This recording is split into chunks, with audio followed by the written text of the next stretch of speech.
પોતાના દૈનિક જીવનમાં જેમ આપણે મોબાઈલને અભિન્ન અંગ બનાવી લીધું છે, એના વગર ચાલતું જ નથી, એ ભૂલાઈ જાય એટલે કંઈક ઓછું છે એવું તો આપણને તરત જ લાઈટ થાય. એટલે યોગને પણ આપણો અભિન્ન અંગ બનાવી લેવાનું. ખાધા વગર નહીં ચાલે, એ પ્રમાણે યોગ કર્યા વગર નહીં ચાલે. સારું સ્વાસ્થ્ય લેવા માટે નિઃશુલ્ક આપણા ક્લાસો પણ ચાલે છે. હવે પ્રાણાયામ તરફ જઈશું.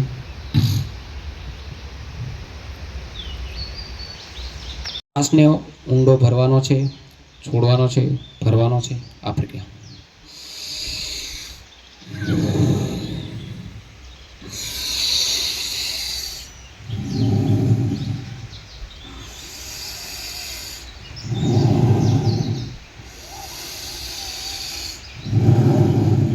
સાથે કરીશું. મારી સાથે શ્વાસ ઊંડો ભરીને ઓમકારનું ગુંજન કરવાનું છે અને ભમરાની જેમ, ભમરો જેમ ગુંજન કરે પ્રમાણે શ્વાસ ઊંડો ભરીએ.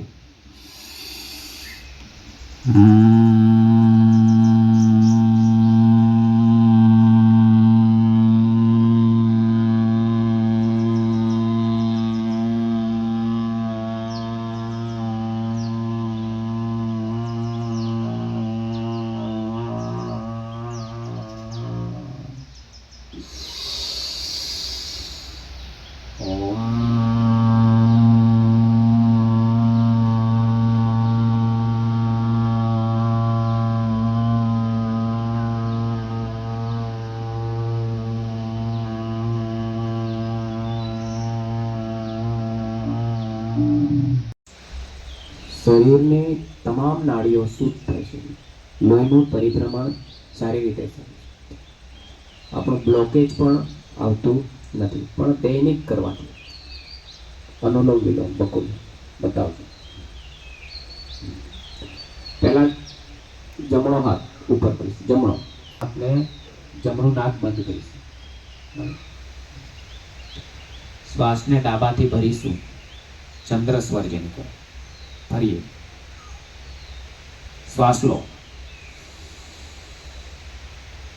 અંદર રોકો,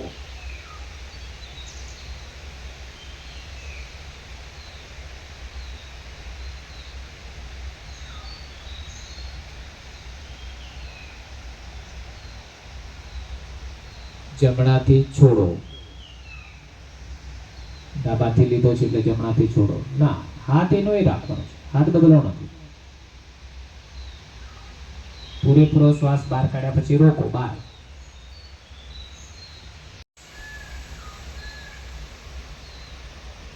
અંદર રોકો,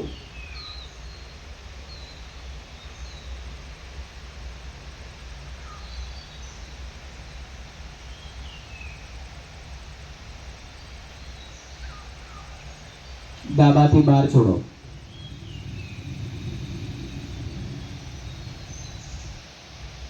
એનું નામ આપ્યું છે આઇકોનિક જગ્યા. તો આપણે આઇકોનિક જગ્યા પર બેઠા છીએ.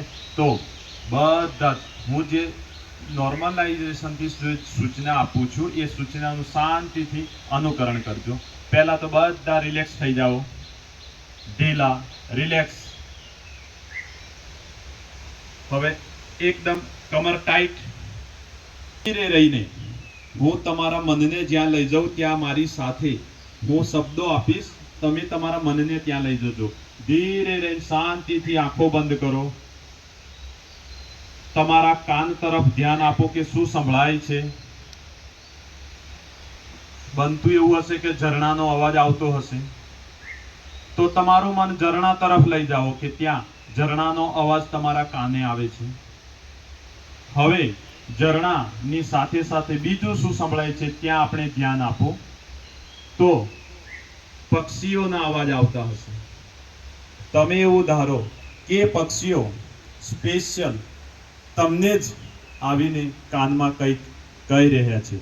એક બાજુ ઝરણાનો ખળખળતો અવાજ, એક બાજુ પક્ષીઓના અવાજ, અને ત્યાં આપણે એક સામાન્ય સંગીતને એડ કરવાની કોશિશ કરીશું.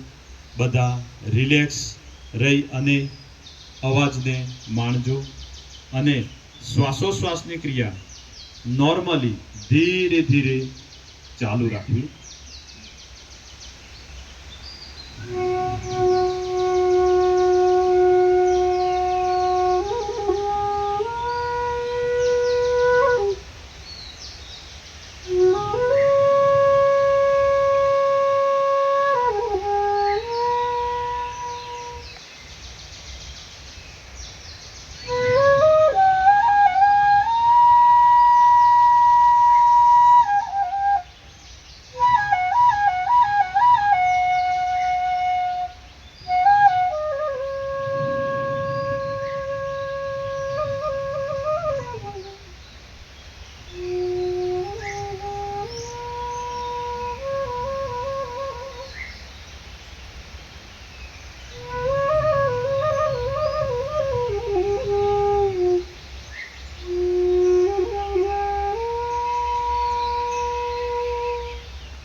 શાંતિથી ધીરે ધીરે આંખો ખોલો.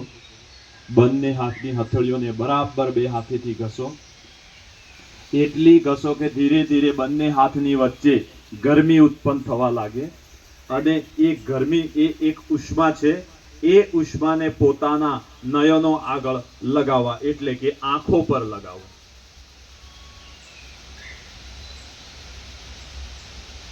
યોગ દિવસના દિવસે નેચરલી રીતે મનથી અને તનથી રિલેક્સ થયા હતા તેવું યાદ પણ આવવું જોઈએ. હવે આપણે શાંતિથી થોડી યોગા વિશે ચર્ચા કરીશું. આમ તો મહર્ષિ અરવિંદજીએ જ્યારે આપણા ઋષિ મુનિઓએ યોગાની શરૂઆત કરી હતી ત્યારે યમ, નિયમ, આસન, પ્રાણાયામ, પ્રત્યાયામ, ધારણા, ધ્યાન અને સમાધિ આ 7 પ્રકારના જે આપણા યોગાના આસનના સ્ટેપ છે એ સ્ટેપો ભૂતકાળના સમયમાં આપણા પૌરાણિક જમાનામાં એ સ્ટેપોના આધારે ઋષિ મુનિઓ આ દુનિયામાં જીવતાજી સમાધિ લઈ લેતા હતા અને એ વખત એમનું આયુષ્ય પણ એ જમાનામાં 400 500 વર્ષનું હતું. તો એની પાછળ કદાચ આ વસ્તુ જવાબદાર હશે. આપણે એમ કહીએ છીએ કે યોગ દિવસ છે આજે એટલે ઉજવીએ છીએ. નહીં, યોગ દિવસ છે એટલે ઉજવવા નથી આવ્યા, પરંતુ ભૂતકાળમાં યોગાસનો અને યોગો હતા એ ભૂલી ગયા છે, એટલે એને યાદ કરીને આપણે સ્ટાર્ટઅપ કરવાયા છે. સ્ટાર્ટઅપ મતલબ આવનારા સમયમાં પણ યોગ થવાના છે. જે પ્રક્રિયા આપણે ફક્ત કરવાની નથી હોતી, જીવનમાં ઉતારવાની હોય છે. એની અંદર તમે જોશો ને તો એક તો સૌથી ઇમ્પોર્ટન્ટ વસ્તુ શ્વાસોશ્વાસની ક્રિયા આવી જતી હોય છે. માનસિક સ્ટ્રેસ, ડિપ્રેશન ને રિલેક્સ કરવાની પદ્ધતિ આવી જતી હોય છે અને આપણે આપણા શરીરને પણ સુડોળ, સુમૂલ અને લચીલું બનાવવાના આસનો આવતા હોય છે. આમ આપણે યોગ વિશે ઓર થોડી ડિટેલમાં ચર્ચા કરીએ તો આપણને આ પૃથ્વી પર ભગવાને જે આયુષ્ય આપ્યું છે, એ ઉંમર આપી છે, એ વર્ષો, દિવસો, કલાકો અને સેકન્ડના આધારે નથી. એકવાર ફરી બોલું છું, આપણને આ જે જીવન મળ્યું છે એમાં માનો કે એક વ્યક્તિની ઉંમર 60 વર્ષને 65 દિવસ જીવ્યા, તો આપણે એને કેલ્ક્યુલેટ ટાઈમ અને સેકન્ડમાં કરતા હોઈએ છીએ. બરાબર છે? માનો કે આ માણસ કેટલા કલાક જીવ્યો, આ માણસ કેટલા દિવસો જીવ્યો, કેટલા સેકન્ડ જીવ્યો, પણ ખરેખર યોગ એમ કહે છે કે એ માણસનું આયુષ્ય કેલ્ક્યુલેટ કલાકોમાં ના કરવાનું હોય, શ્વાસોશ્વાસમાં કરવાનું હોય છે. એટલે યોગમાં તમે જોશો તો સાહેબે અત્યારે સ્ટેજ પર અને તેમના ટ્રેનર્સે પણ બહુ સરસ પ્રદર્શન રજૂ કર્યું અને બતાડ્યું કે શ્વાસોશ્વાસની ક્રિયામાં ભસ્ત્રિકાસન, પછી આપણે પ્રાણાયામ, એક નાકે શ્વાસ લેવાનો, બીજા નાકે શ્વાસ છોડવાનો, એ શ્વાસ શરીરમાં જાય, શુદ્ધ હવા લઈ અને શરીરનો કાર્બન ડાયોક્સાઇડ બહાર જાય અને પછી એ રીતે શ્વસનની ક્રિયા ચાલતી હોય તો આપણા શરીરની અંદર ફેફસાઓને કસરત મળે, એટલે કે ફેફસાઓનું પમ્પિંગ થાય. પમ્પિંગ થાય મતલબ કસરત મળે. જેમ શારીરિક કસરત કરવાથી શરીર સુડોળ બને છે, આ તો આસનો સાહેબ કર્યા ત્યારે ખ્યાલ આવ્યો કેટલા બધા બેડોળ બની ગયા છીએ અમે. બાકી હું ગર્વ લઉં છું ફોરેસ્ટ ડિપાર્ટમેન્ટનો કે આખા ગુજરાતમાં સૌથી બેસ્ટમાં બેસ્ટ અને હાર્ડમાં હાર્ડ તાલીમ પાસ કરીને ફોરેસ્ટ ડિપાર્ટમેન્ટ આવે છે. આજની તારીખમાં ગુજરાતમાં ના પોલીસ ના SRP પ્રેક્ટિકલ સૌથી હાર્ડ હોય તો ઓનલી ફોરેસ્ટનું હોય છે. અને આજે યોગ કર્યા પછી અમને પણ એવું થયું કે ના, ખરેખર કસરત હોવી જોઈએ, પરેડ હોવી જોઈએ, ટ્રેનિંગ હોવી જોઈએ, યોગ હોવો જોઈએ. અત્યારે ખ્યાલ આવે છે. તો આપણે એ બેસ્ટ ફિઝિકલ શરીરને આળસમાં ક્યાંક બેડોળ ના બનાવી દઈએ, એટલા આપણે પણ યોગને જીવનમાં ઉતારવું જરૂરી બને છે. સવારે ઉઠી અને થોડું 5-10 મિનિટ યોગા કરીએ યા 10-15 મિનિટ એક્સરસાઇઝ કરીએ, ખૂબ ઉપયોગી છે. જેમ કે કોઈ પણ ગાડી નવી ખરીદીએ છીએ ત્યારે ગાડી કન્ટિન્યુ ચાલતી હોય છે ને, ત્યારે શું થતું હોય છે, એમાં અમુક સ્પેર પાર્ટ અને પુર્જાઓનો ઘસારો થઈ જતો હોય છે, તો એને સર્વિસ કરાવવી પડતી હોય છે. જેમ ઓઇલિંગ, ગિરીસ છે, જે સર્વિસ કરતા હોય છે તો ગાડી મેન્ટેન રહેતી હોય છે, તો કન્ટિન્યુ એનું પણ આયુષ્ય લાંબુ થતું હોય છે. એમ આપણને જે જિંદગી આપી દીધી, શરીર આપી દીધું, પરંતુ આપણે તેનો યોગ્ય ઉપયોગ ના કરીએ, કસરત ના કરીએ, આસન ના કરીએ, પ્રાણાયામ ના કરીએ અને એને આપણે જેમ બને એમ આળસમાં જલ્દી બેડોળ બનાવી દઈએ, તો એનાથી આપણું આયુષ્ય ઘટતું હોય છે. જેમ કે ગાડીનું આયુષ્ય ઘટતું હોય છે, તો આપણે વાત કરીએ શ્વસન ક્રિયાની. તો શ્વસન ક્રિયામાં એવું છે કે જેવો પ્રાણાયામ કરીશું, શ્વાસોશ્વાસની ક્રિયા થશે, શ્વાસ શરીરમાં જશે, શ્વાસ બહાર આવશે, એમાં શું થશે, ઓક્સિજન શરીરમાં એન્ટર થશે, કાર્બન ડાયોક્સાઇડ બહાર નીકળશે અને આવી પ્રક્રિયા વારંવાર થશે તો ફેફસાની કેપેસિટી વધશે. એટલે કે આપણે જે શ્વાસ લઈએ છીએ, તમે બધા જ માઇક્રો સેકન્ડમાં માપવામાં આવશે તો આપણા શ્વાસ લેવાની જે ટાઈમિંગ હોય છે એ અલગ અલગ હોય છે. તો એ ટાઈમિંગ એ આયુષ્ય છે કે માનો કે એક જિંદગીમાં આપણને ભગવાને લાખો કરોડો અબજો શ્વાસ આપેલા છે. સમજીએ એકવાર શ્વાસ આપે ન કે સેકન્ડો. સેકન્ડો તો બધા માટે સરખા છે. એ એક રેશિયો છે. મિનિટો બધા માટે સરખી છે, કલાક બધા માટે સરખા છે, પણ આ જે શ્વાસ છે ને એ માણસો માટે અલગ અલગ છે. આજનો યોગ દિવસનો કાર્યક્રમ આઇકોનિક સ્થળ પર ખૂબ જ સરસ રીતે એટલે શું કે તમને કોઈક જગ્યાએ દુખાવો થાય છે તો ત્યાં આગળ તમને ઇન્ફ્લેમેશન છે શરીરમાં, એટલા માટે એ દુખાવો થાય છે. અને એ ઇન્ફ્લેમેશન કેમ થાય છે? કારણ કે એ જગ્યાના કોષ સુધી ઓક્સિજન પર્યાપ્ત માત્રામાં પહોંચતું નથી. એટલે રોજ તમે 10 મિનિટ કે 5 મિનિટ પણ આપો ને, અને આ બધા પ્રાણાયામ કરી લો. બીજી બધી એક્સરસાઇઝ તો આપણે કરીએ જ છીએ, આપણે રોજ ટ્રેકિંગ કરીએ જ છીએ, હાઇકિંગ વ્યવસ્થિત થાય જ છે. લગભગ તમે લોકો રોજનું નહીં પણ અઠવાડિયે તો તમે 50 કિલોમીટર તો ચાલી જ લેતા હશો, ઓછામાં ઓછું. બરાબર ને? આપણે જંગલ ખાતામાં કામ કરીએ છીએ એટલે આપણને એ બધી એક્સરસાઇઝ આપણી થઈ જાય છે. પરંતુ આજે યોગ કરીશું તો આપણે જે હાઇકિંગ ટ્રેકિંગની આપણી ક્ષમતા છે એ દિવસો દિવસ વધશે. ટ્રેકિંગ કર્યા પછી આપણને જે થાક અનુભવ થાય છે એ થાક અનુભવ નહીં થાય. અને જે આપણા શરીરમાં આપણે જેમ જેમ મોટા થતા જઈએ, જેમ જેમ આપણી ઉંમર થતી જાય, એમ શરીરમાં જે રોગ આવે છે એ રોગ નહીં આવે.